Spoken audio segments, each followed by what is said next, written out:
여러분 안녕하세요. 여러분과 산업위생 끝까지 함께하는 전나온입니다. 자, 이번 시간은요 2020년도 우리 통합 시행됐던 1, 2회 문제를 같이 한번 풀어보도록 하겠습니다.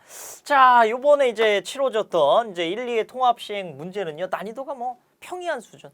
뭐 기사도 그렇고 산업기사도 그렇고 통합 시행됐어가지고 뭐 더 어려워질 거다 이런 예상이 있었는데 오히려 조금 더 이런 뭐라고 하죠?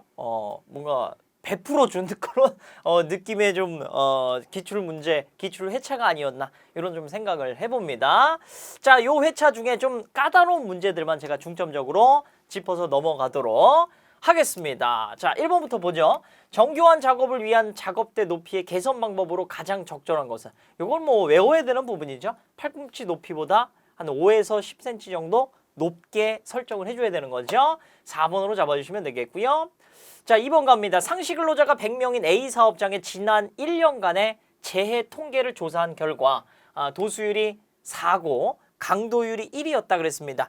자, 도수율은 이거는 전체 연간 이 근로한 시간분의 재해 발생 건수에다가 거기에 100만을 곱해가지고 그 재해 발생 건수가 얼만큼 일어났는지를 확인을 해보는 지표가 되는 거고요. 강도율은 이 재해 강도까지 여기에 판단을 하는 거죠. 그래서 여기에는 이제 근로 손실 인수가 인자로 들어가게 되는 거죠. 근데 여기에 사업장의 지난해 재해 발생 건수는 총 몇 건이었는가 물어봤기 때문에 우리가 사실 필요한 지표는 재해 발생 건수하고 관련돼 있는 도수율 가지고만 이 문제를 해결해 주시면 되겠습니다. 자, 일단은 그거 판단하는 게 먼저였고요. 그러면 도수율식을 이용을 해가지고 우리가 재해 발생 건수를 한번 구해보죠. 자, 도수율식 어떻게 되죠? 도수율하고 강도율식은 뭐 무조건 암기를 해주셔야 되는데 얘는 연간 근로시간 수인데 요거 좀 알고 계셔야 되는 게 꼭 구분 잘 해주셔야 되는 게 근로시간 수인데 모든 근로자 수의 근로시간 수를 다 합친 개념이 되는 거죠. 자, 그리고 도수율은 이 분자는 재해 발생 건수가 되겠습니다. 역시나 이 재해 발생 건수도 엄밀히 따지면 연간 재해 발생 건수가 되겠죠. 자, 그리고 여기에 이제 10의 6승을 곱하면 요게 이제 도수율이 되겠죠. 근데 요즘 문제에서 도수율이 4라고 알려줬습니다. 연간 근로시간 수는 얼마죠? 지금 보니까 일단 1일에 10시간을 근무를 하신대요. 근데 이제 며칠 근무를 합니까? 연간 250일 근무 기준으로 하고요. 몇 분이서 그러는 거예요? 한 사람이 1일에 10시간 근무를 하고 곱하기 250일만큼 근로시간을 가지고 있는데 몇 명 있습니까? 근로자가 100인이 있기 때문에 인수까지 곱해주셔야 되겠죠. 자, 그리고 우리가 구하고 싶은 재해 발생 건수 여기다 두겠습니다. 자, 그리고 여기 이제 10의 6승인데 요거 이제 정리만 해주시면 되겠죠. 그죠? 정리하는 방법은 여기 지금 10이니까 요거 넘겨주십니다. 그러면 4 곱하기 10 곱하기 250 곱하기 100 하시고 나누기 10의 6승 해주시면 되겠죠.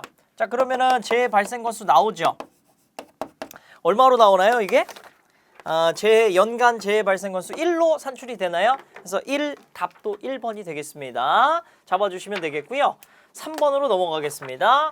자, 피로를 가장 적게 하고 생산량을 최고로 증대시킬 수 있는 경제적인 작업 속도를 무엇이라 하는가? 이거 뭐예요? 이게 바로 지적 속도라고 얘기하죠. 가장 쾌적하고 가장 능률을 최대로 올릴 수 있는 그러한 이제 작업 속도, 지적 속도라고 좀 구분하고 우리가 뭐 생리학적 지적 속도, 생리적 지적 속도, 뭐 감각적 여러 가지로 좀 구분할 수가 있죠. 자, 지적 속도 개념 꼭 기억해 주시고 4번으로 갑니다. 산업안전보건 법령상 역학조사의 대상으로 볼 수 없는 것을 고르겠습니다. 자, 1번 보니까 건강진단의 실시 결과 근로자 또는 근로자의 가족이 역학조사를 요청하는 경우, 근로자나 근로자의 가족이 역학조사를 요청하는 경우, 이런 경우는 없어요. 누가 요청을 해야 되는 거죠? 이럴 때는 자, 이 사업주나 근로자 또 대표, 보건관리자 또는 건강진단기관의 의사가 역학조사를 요청하는 경우에만 역학조사의 이 대상이 되는 거죠. 자, 관련해서 요 법규를 제가 지금 해설에 집어넣어놨죠. 한번 읽어보게 해주시면 되겠고요. 뭐 그게 사실 2, 3, 4번 내용이 되겠습니다. 그래도 한번 읽어보게 해주시고 5번으로 가겠습니다. 자, 직업병이 발생된 원진 레이온에서 원인이 되었던 물질. 자, 레이온 공업, 비스코스 섬유공업에서 요 물질이 발생하죠.